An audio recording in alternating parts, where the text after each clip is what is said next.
teman-teman, kembali lagi di Suprayonosi. Hari ini kita akan bahas soal bahasa Indonesia untuk TKA ya, dari modul kelas SP. Baik, tanpa berlama-lama kita langsung saja di nomor 1. Apa ide pokok paragraf pertama pada teks tersebut? Oke, ide pokok ya, yang harus kita garis bawahi adalah ide pokok. Jadi ide pokok itu sebetulnya sama dengan gagasan pokok atau gagasan utama. Dia berada di kalimat utama. Nah, kalimat utama itu bisa berada di awal atau akhir paragraf ya. Di akhir paragraf begitu, di awal atau di akhir paragraf. Jadi konsepnya dua itu ya. Nah, kemudian yang kedua, biasanya kalimat utama itu dia memberikan informasi secara umum ya, yang nanti tujuannya akan dijelaskan di kalimat-kalimat selanjutnya atau yang kita sebut sebagai kalimat penjelas. Begitu ya. Nah, jadi kita fokusnya di kalimat pertama atau kalimat 1 dan kalimat yang terakhir atau kalimat 1 kemudian 2 atau kalimat yang ketiga ya, atau kalimat terakhir di paragraf pertama. Baik, kita baca terlebih dahulu. Dalam jurnal berjudul Festival Pecun menelusuri tradisi etnis Cina di Kota Tangerang, setiap tahun pada hari kelima bulan kelima dalam kalender Imlek, masyarakat Tionghoa menyambut perayaan Pecun. Ya, ini ya, menyambut perayaan Pecun. Ya, ini jadi kegiatannya. Nah, kemudian di kalimat terakhir, secara etimologis Pecun berasal dari dua kata Hokkien, peh dan cun. Peh itu mendayung, cun itu berarti perahu. Nah, ini sudah terlihat ya. Jadi di kalimat terakhir atau kalimat yang ketiga di paragraf pertama itu dia menjelaskan. Jadi dia bukan informasi secara umum, dia menjelaskan di kalimat-kalimat sebelumnya. Nah, jadi kita putuskan di kalimat terakhir ini bukan kalimat utama. Jadi karena kalimat terakhirnya bukan kalimat utama, maka ini yang jadi kalimat utamanya ada di kalimat satu atau bisa disebut dengan paragraf deduktif ya, karena kalimat utamanya ada di awal paragraf. Oke. Dalam jurnal berjudul Festival Pecun menelusuri tradisi ini judulnya, setiap tahun pada hari kelima bulan, ini keterangannya, masyarakat Tionghoa, nah ini subjeknya, menyambut perayaan Pecun, ini predikat, menyambut predikatnya, kemudian ini objeknya ya, objek. Nah ini, jadi kita sudah menemukan gagasan utamanya begitu. Jadi dalam kalimat utama atau ketika kita mencari gagasan utama, kita perlu mencari kalimat utamanya terlebih dahulu ya. Nah, kemudian baru kita tentukan gagasan utamanya dari kalimat utama itu. Caranya bagaimana? Caranya, nah kalian bisa menentukan pola kalimatnya. Biasanya gagasan utama itu dia terdiri dari subjek dan predikat, atau bisa juga mencarinya predikat inti atau subjek intinya saja begitu, tanpa melibatkan keterangannya atau tanpa melibatkan konjungsi atau kata hubung yang lain. Nah, ini sudah ditemukan ya. Nah, ini masyarakat Tionghoa itu sebagai subjeknya, subjek intinya ya, subjek inti. Nah, kemudian menyambut itu predikat intinya, kemudian perayaan Pecun. Nah, coba kita sesuaikan dengan opsinya yang sesuai dengan yang saya sampaikan tadi. Perayaan Pecun berasal dari ini tidak ada di kalimat pertama ya, ini ada di kalimat yang kedua. Jadi opsi A itu salah. Kemudian opsi B, arti kata Pecun, nah ini ada di kalimat yang terakhir atau kalimat yang ketiga, ini juga salah. Kemudian Festival Pecun dirayakan setiap tahun oleh masyarakat Tionghoa. Nah ini ya, Festival Pecun dirayakan. Nah ini sebetulnya sama dengan kalimat yang ini yang saya sampaikan tadi, hanya saja dia polanya itu berpindah ya. Jadi subjek jadi objek, kemudian objek dijadikan subjek. Nah ini. Nah kalau tadi di teksnya itu Festival Pecun itu dijadikan sebagai objek, ya, objek. Kemudian masyarakatnya dijadikan subjek. Tapi di sini terbalik. Nah ini tidak apa-apa ya, karena maknanya tetap sama. Karena fokusnya ini dirayakan. Nah ini, nah jadi Festival Pecun dirayakan setiap tahun oleh masyarakat Tionghoa. Dengan masyarakat Tionghoa menyambut perayaan Pecun itu maknanya sama, meskipun tadi ya objeknya diubah menjadi subjek. Nah ini kan awalnya objek jadi subjek, kemudian masyarakat Tionghoa tadinya subjek diganti menjadi keterangan atau di sini objek ya. Nah itu tidak masalah karena maknanya tetap sama. Mungkin dari polanya itu akan berbeda begitu ya. Polanya berbeda, yang awalnya subjek menjadi objek, yang awalnya objek menjadi subjek. Nah, untuk predikatnya itu biasanya diganti imbuhannya menjadi di. Ya. Di. Nah, ini awalnya menjadi di. Mendi. Karena dipasifkan begitu. Sama halnya misal contoh yang lain, saya makan nasi. Nah, saya makan nasi. Nasinya diubah menjadi subjek itu bisa. Nasi. Nah, makan itu sebetulnya zero ya, zero dari menasal, tapi tidak perlu ditulis karena maknanya itu sama ya. Nasi dimakan saya. Saya makan nasi dan saya makan nasi dengan nasi dimakan saya itu maknanya sama. Nah, ini berlaku di opsi C ya. Jadi maknanya sama. Jadi kita putuskan jawabannya di C. Tapi coba kita lihat dulu apakah ada opsi yang lainnya di opsi yang D sama E-nya. Tradisi Pecun dilaksanakan tepat hari kelima. Nah ini bukan ya, karena ini ada di keterangan karena bukan subjek inti atau predikat inti. Nah, maka tidak masuk kategori jawaban atau tidak masuk kategori ide pokok. Jadi kalau ide pokok itu yang penting ada subjek inti, kemudian ditambah predikat inti. Nah ini, jadi ide pokok atau gagasan pokok itu seperti itu. Untuk E, lomba perahu naga menjadi bagian penting dalam perayaan Pecun tahunan. Ini juga bukan ya. Kita lanjut di nomor yang kedua. Makna kata visualisasi. Oke, visualisasi. Secara leksikal atau KBBI, visualisasi itu adalah bentuk pengubahan gagasan ya, gagasan menjadi bentuk yang dapat dilihat. Biasanya bentuk tulisan kemudian diaplikasikan dalam bentuk gambar ya.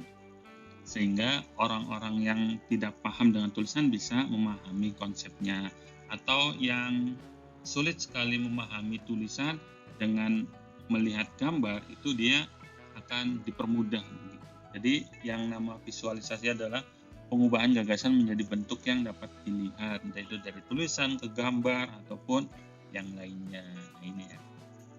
Nah ini ada di sini, ada di teksnya visualisasi. Oke. Nah dari konsep kaidah kebahasaan itu atau dari KBBI, nah kita coba sesuaikan yang ada di opsinya ya. Karena ini judulnya dalam pemaknaan tradisi Pecun di Indonesia, visualisasi dalam koneksi redik. Karena tidak ada kalimat ininya ya, maka kita sesuaikan saja dengan opsinya ya yang berkaitan dengan visualisasi. Oke. Nah yang pertama, pengkajian gaya hidup urban melalui sketsa dan desain busana kasual. Oke. Nah ini kurang tepat ya, karena teksnya itu tidak membahas teks ini nih, maksudnya teks ini itu tidak membahas mengenai sketsa dan desain busana kasual. Nah ini juga bertentangan dengan kata busana kasual itu sendiri gitu.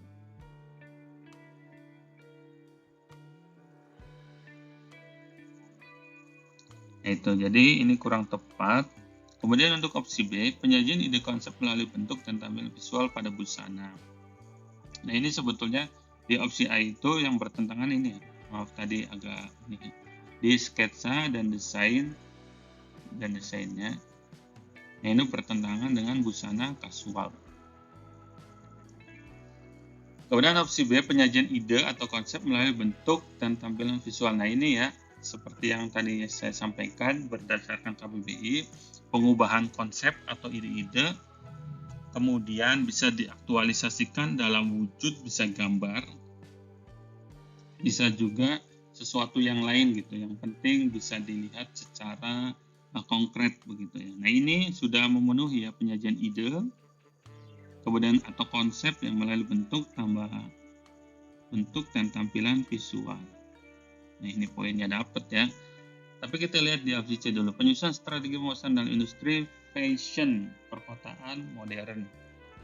Nah, ini kurang tepat karena fokus frasa tersebut dari frasa ini ya, opsinya itu fokusnya itu pada desain atau karya produk, bukan pada strategi pemasarannya begitu.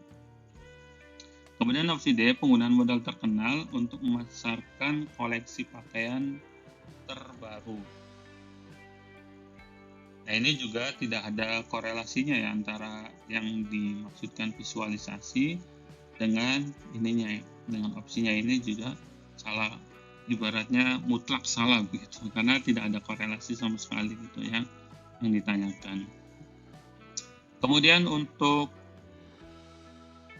penyesuaian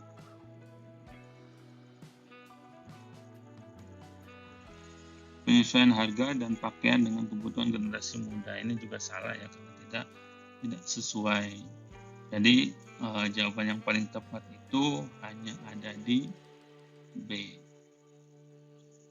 Kemudian untuk nomor 3, cermati paragraf kedua pada teks tersebut, bagaimana hubungan makna antara kalimat keempat dan kelima. Oke, kita fokusnya di kalimat yang keempat dan kelima. Nah, kita cek dulu ya untuk kalimat keempat, 1, 2, 3, 4. Oke.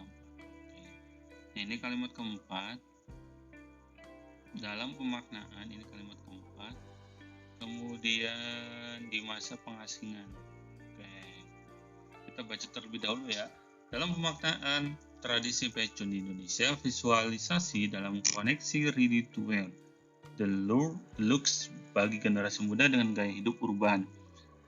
Menteri Kuyuan, nah ini ya poinnya. Menteri Kuyuan hidup dalam pengasingan. Hidup dalam pengasingan. Oke, itu kalimat yang keempat. Kemudian yang kelima, di masa pengasingan itu ia menulis banyak puisi. Nah, ini menulis banyak puisi kesedihan dan kecintaannya terhadap tanah air hingga meninggal. Jadi poinnya ini ya, di dalam pengasingan itu dia banyak menulis tentang kesedihan dan kecintaannya terhadap tanah air sampai meninggal itu ya. Nah, baik, kita hubungkan di opsinya. Di opsi A, kalimat keempat mendeskripsikan filosofi memukul genderang yang tujuannya telah diuraikan Ida ya. Ini tidak sesuai dengan yang ada di kalimat 4 dan 5. Kalimat keempat menunjukkan sebab masyarakat melempar kue bacang yang dampaknya ini juga tidak sesuai. Kalimat kelima menjelaskan alasan peristiwa pengasingan Menteri Kuyuan yang disebutkan pada ini tidak dijelaskan peristiwanya. Kemudian opsi D, kalimat kelima menyampaikan Kuyuan. Kalimat kelima menyampaikan Kuyuan menulis banyak puisi sebabkan pengasingan. Nah, ini ya. Ini. Jadi Menteri Kuyuan dia menulis banyak itu karena disebabkan oleh pengasingan. Ya, pengasingan seperti diuraikan di kalimat yang keempat, di kalimat sebelumnya. Nah, kemudian kalimat kelima dijelaskan. Kalimat kelima mengulas penjelasan ini juga tidak sesuai. Jadi opsi D itu opsi yang paling tepat. Kemudian untuk nomor 4, oleh karena itu pemahaman masyarakat terhadap tradisi buuhan perlu diluruskan agar nilai luhur tolong-menolong tetap terjaga tanpa menimbulkan beban yang tidak perlu. Nah, ini masuk ke ini ya, simpulan. Oleh karena itu, ini ada di kalimat terakhir. Ya, Oleh karena itu, pemahaman masyarakat terhadap tradisi buuhan perlu diluruskan agar nilai luhur tolong-menolong tetap terjaga tanpa menimbulkan beban yang tidak perlu. Oke. Nah, ini ya. Jadi, kalimat tersebut dapat menjadi kesimpulan yang sesuai dengan teks tersebut karena yang opsi A merangkum sebab akibat dari adanya tradisi buuhan di wilayah Surabaya. Pemahaman masyarakat, nah ini ya, jadi sebab dan akibat. Jadi dengan adanya tradisi itu diharapkan masyarakat atau masyarakat itu terdampak ya, terutama menjaga nilai-nilai leluhur tolong menolong, terutama di spesifiknya itu di Surabaya ya. Tapi kita coba lihat opsi yang lain. Opsi B menyimpulkan ketidaksetujuan ini tidak ada ya. Oleh karena itu ini tidak memunculkan ketidaksetujuan. Jadi tidak sesuai. Menyangkal pandangan negatif ini juga bukan ya, karena tidak ada di sini. Menyimpulkan berbagai pandangan masyarakat terhadap konsep buuhan. Nah, menyimpulkan berbagai pandangan di sini juga tidak ada ya. Konsep yang dimaksudkan ini berbagai pandangan masyarakat itu tidak disampaikan di sini. Ini juga tidak sesuai. Menggarisbawahi solusi untuk melestarikan tradisi buuhan di seluruh wilayah Jawa. Nah, ini juga jelas bukan ya, karena konteksnya itu ada di Surabaya. Jadi tidak seluruh wilayah Jawa, karena yang dibahas itu masyarakat Jawa khususnya, nah berarti spesifiknya itu ada di Surabaya. Jadi opsi A itu opsi yang tepat. Kemudian untuk nomor 5,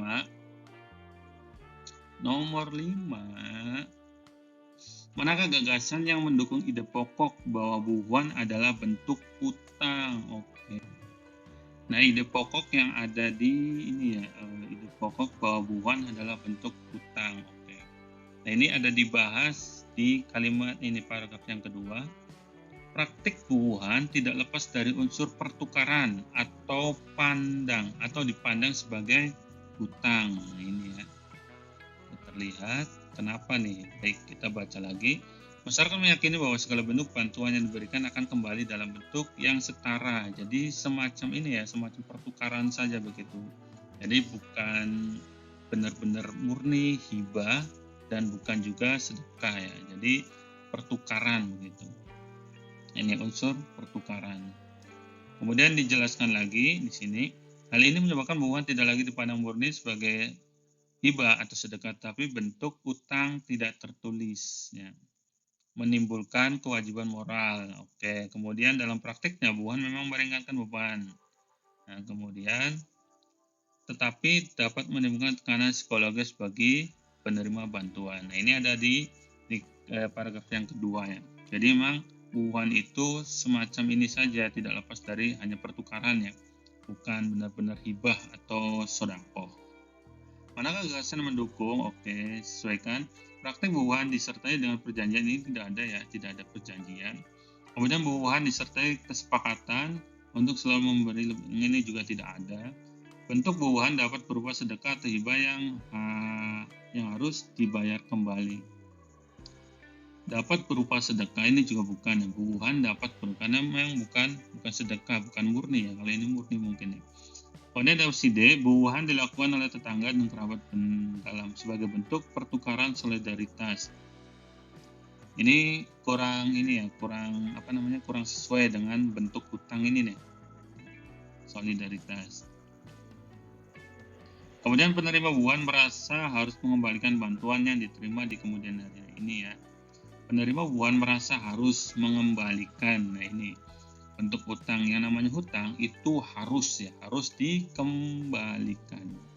Jadi yang sesuai dengan konsep gagasan utama yang ada di bentuk hutang ini, yang paling tepat itu hanya ada di E ya. Jadi yang namanya hutang itu harus dikembalikan. Kemudian untuk nomor 6, apa makna kata hajatan?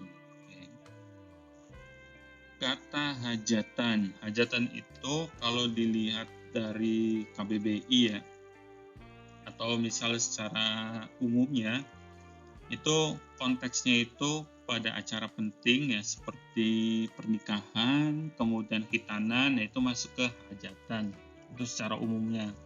Kalau dilihat dari KBBI secara leksikalnya, hajatan itu merujuk pada sebuah perayaan, kenduri atau selamatan yang menandai sebuah momen krusial dalam siklus hidup masyarakat, bukan sekedar diskusi keluarga atau permohonan bantuan. Jadi menurut KBBI itu perayaan yang merujuk pada perayaan. Kalau secara umum misalnya kegiatannya hajatan pernikahan atau khitanan. Itu. Nah, kalau dilihat dari konteks yang ini, dilihat dari konteks puluhan, kegiatan kerja bakti lingkungan sekitar ini bukan ya, jelas. Kemudian pertemuan rutin warga membahas masalah ini juga bukan. Diskusi keluarga besar menentukan pembagian ini juga bukan ya, bukan diskusi. Nah, tadi saya sampaikan menurut KBBI itu bukan sekedar diskusi keluarga atau permohonan bantuan atau proposal ya. Ini tidak sesuai di C, kemudian D juga tidak sesuai ya. Kemudian di E, acara atau pesta yang diadakan untuk memperingati hal penting. Nah, ini ya yang lebih tepat. Jadi acara atau pesta diadakan untuk memperingati hal penting, bisa pernikahan, kemudian khitanan, ataupun yang lainnya. Nah, itu makna kata hajatan. Kemudian untuk nomor 7, bagaimana hubungan antara paragraf terakhir dengan paragraf pertama pada teks tersebut. Oke. Paragraf terakhir ini ya, oleh sebab itu, penggunaan lensa kontak harus dilakukan dengan tanggung jawab dan kesadaran penuh.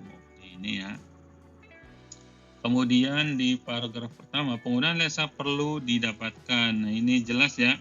Penggunaan lensa perlu didapatkan perhatian serius karena berpotensi menimbulkan risiko kesehatan yang tidak boleh diabaikan. Dan kemudian di sini dipertegas ya, oleh sebab itu penggunaan lensa kontak. Nah, ini.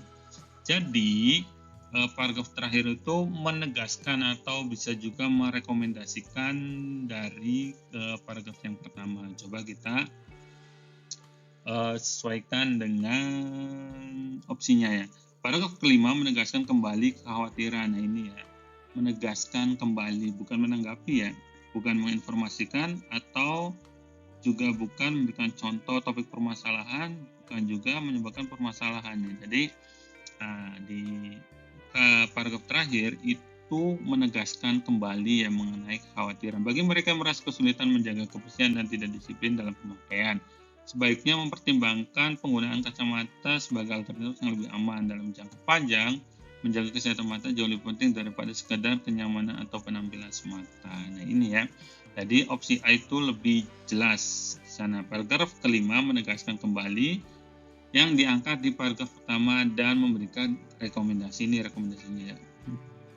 Bagi mereka, nah ini. Kemudian dalam jangka panjang, nah ini rekomendasinya. Nah, ini menegaskan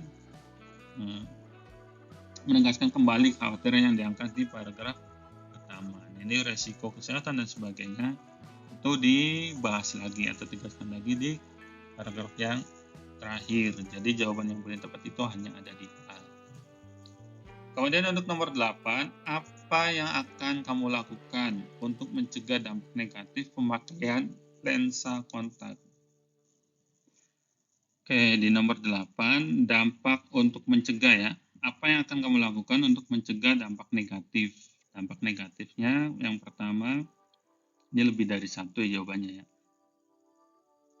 Menghindari penggunaan lensa kontak lebih dari 8 jam. Ini ada di di paragraf yang keempat. Contohnya adalah penggunaan lensa lebih dari 8 jam. Jadi hindari penggunaan lensa lebih dari 8 jam atau tanpa membasmi mata dengan cairan khusus atau masa lensa yang sudah kotor dan terkontaminasi. Ya, ini betul ya. Menghindari. Kemudian membersihkan mata secara rutin agar tidak gatal saat memakai. Nah, ini juga ada di sini ya. Nih, membasahi mata dengan cairan khusus. Ya. Nah, ini juga betul.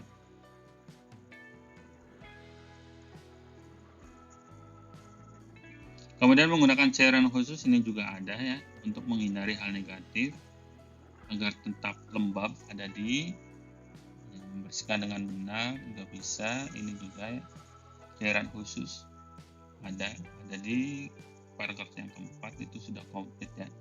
Kemudian 5, memastikan lensa kontak dalam kondisi bersih sebelum digunakan. Nah, ini bukan ini ya, biasanya teks tersebut itu memberatkan pada kebersihan lensanya, bukan membersihkan matanya ya. Pastikan lensa kontak dalam kondisi bersih, bukan pada lensa kontaknya, tapi pada lensanya saja gitu. Secara langsung yang justru bisa memicu iritasi jika dilakukan yang salah. Ini salah ya.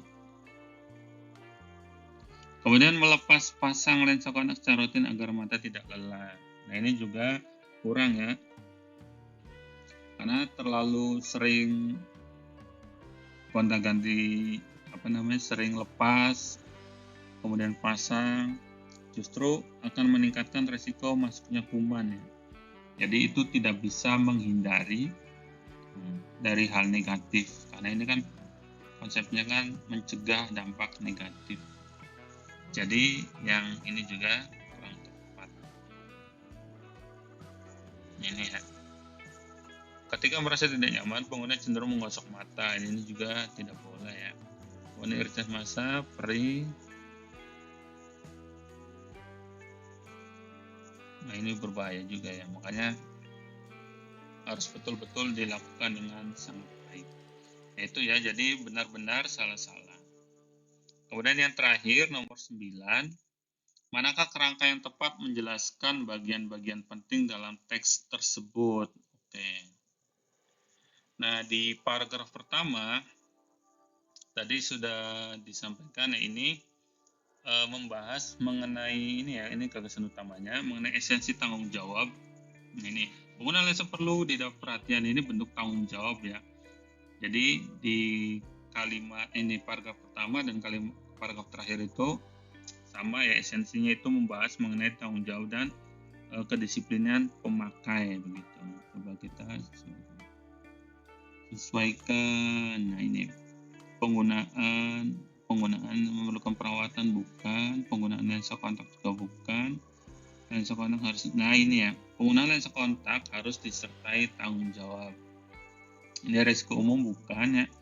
Nah, ini resiko itu nanti akan dibahas di paragraf yang kedua. Jadi paragraf kedua dan ketiga itu nanti akan membedah resiko dari yang paling umum hingga yang paling fatal begitu, atau kebutaan yang ada di sini ya, di paragraf 2 dan ketiga. Coba risiko umum penggunaan lensa kontak, kemudian penyebab utama gangguan mata. Nah, ini ya, selain kebiasaan memakai buruk menjadi penyebab utama berbagai gangguan mata. Nah, ini ya, jadi jawaban yang paling tepat yang itu ada di opsi C ya.